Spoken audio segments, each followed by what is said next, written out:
মিঠু টিয়া তার জঙ্গলের ছোট্ট ছোট্ট পাখি চুন্নু মুন্নুর সাথে গাছে বসে কথা বলছিল।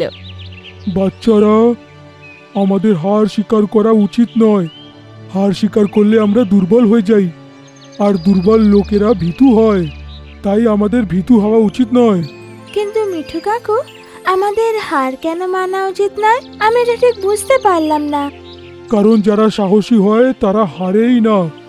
আমাদের সাহস দেখানো উচিত, তবেই আমরা জিততে পারবো। কাকু, সাহস করে কাজ করলে কি কোনোদিন পরাজয় হয় না? হ্যাঁ, নিশ্চয়ই মুন্নু বাবা, ওরা কোনোদিনও হেরে যায় না।